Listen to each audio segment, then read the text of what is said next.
Hello YouTubers, I'm not an expert, and this is my flea market finds video for June 25th, 2023.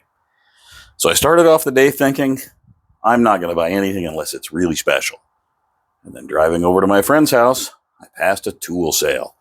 A whole tool hoarder's collection he'd passed on, and his kids were selling his stuff.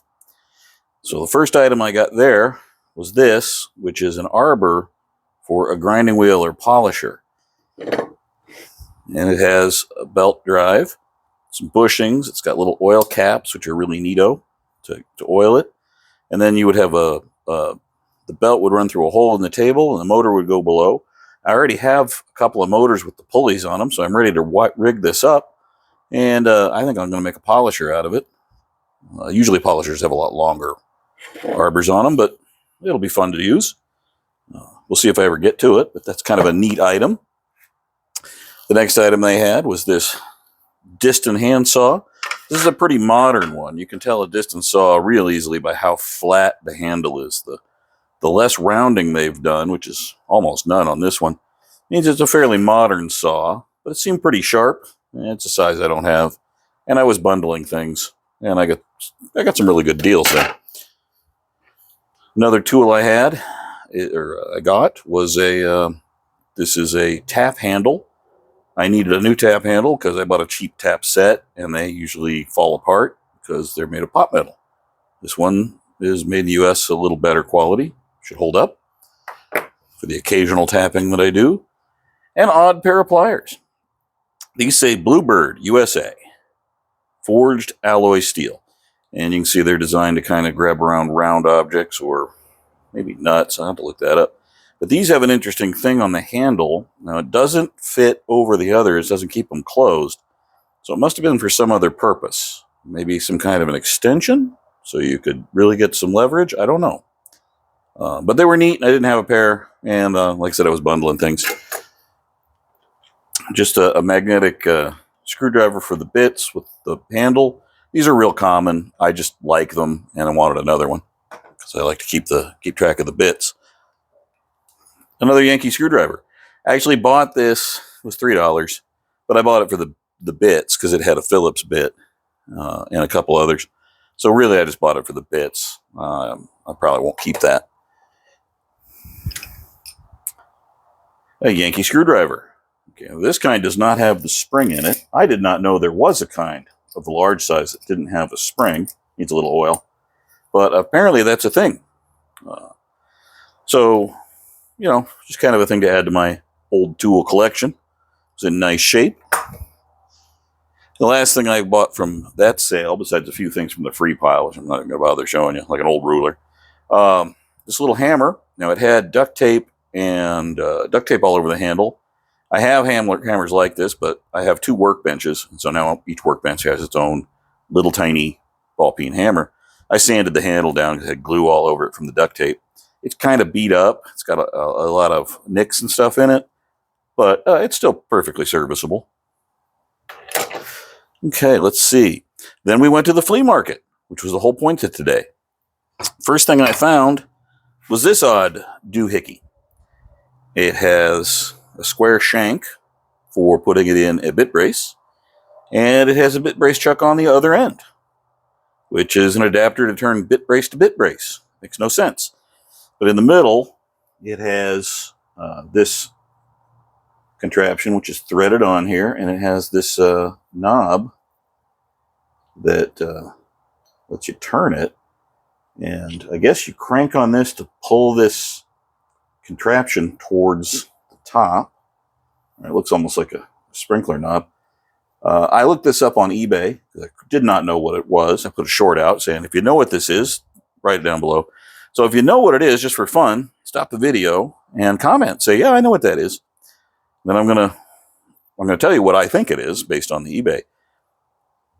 All right. So what I think it is there should be a chain that goes through here, and it would come down here and wrap around your wood and pull it up to there. And the idea was this: it said it was a work holding tool, so that held the work while you could crank it to tighten it up and then do your drilling or something. Now, I don't know if that was the eBay ad said it was so you could pull it in very slowly and do very fine work. But maybe it was for like working on the bottom of a beam. You could hang the whole thing there and not drop it on your head. I don't know.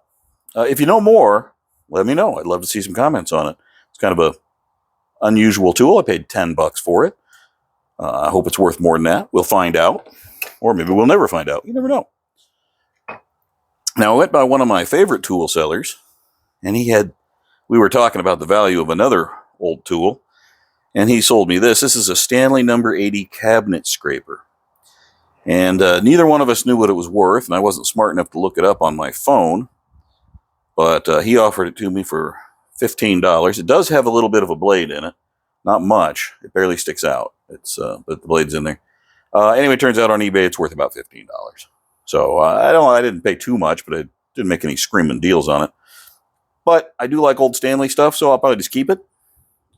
Stanley cabinet scrapers used for making smooth finishes on the surface of wood. Kind of a pre-sandpaper way to go. And then he had this. Oh, it's too big to even show. It's a Stanley number 7. Now, the last time I bought a Stanley number 7 for him, it was in better condition and I paid less. But I thought I'd like to try and fix this up and see how it goes. This one is older. It does have a frog adjustment screw. It has a large knob. So I'm thinking it's from about the 1920s-ish. The front knob has a crack in it. Needs a little work. It needs a lot of work. Needs a lot of cleanup, de-rusting. But all the parts are here. And, it's a number 7. It's a great big plane. So it should be a fun project. You may look, I have a video out where I did a 5.5 that I'm not done with. There's more to do. But, get the patina off of this one. Spend some time building some muscle, sanding it. It should come out pretty good, I hope.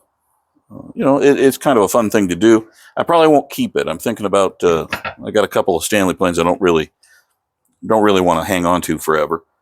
Okay, last item. Yeah, it's another egg beater drill. And you say, how many egg beater drills do you need? I actually have 4, not counting this one. This is a Stanley Handyman high-low. And you take that screw out, move the handle in, and that gives you like a different gear ratio, basically. You're turning a smaller circle, so you'd go faster, where you put it out here, longer circle, better leverage. So that's kind of an interesting little feature. It was made in USA. It looks very little used. I oiled it up a little, and that was great. It does have the secret compartment in the handle. And inside the secret compartment in the handle, it has a very complete set, I think, of fluted bits. Now, these are different than the fluted bits on a Yankee. The Yankee fluted bit would have a notch in the end and a little notch out of the side for the ball and socket kind of situation. These are just the diameter of the bit, like in a regular drill. But they're fluted. They cut in both directions.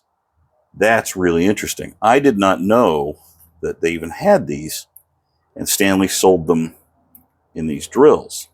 Apparently, it's pretty normal. That's the way these came, this model. Let's drop one on the floor. That's fantastic. I'll get to find that. Anyway, I didn't need this, and I don't particularly want it. It's just that I have a friend who expressed that she thought that my hand crank planes were kind of cool. So I think I'm going to send it off to her, and then she can have a cordless drill. Hand crank planes. Some days. I tell you, it's been a long day. Too many energy drinks. Not enough actual rest or real water. Just a tip. Anyway, it's a nice thing, and I had a lot of fun. So that's my attempt at purchasing nothing. Didn't go very well, but I had a good time. I hope you did. We'll catch you later.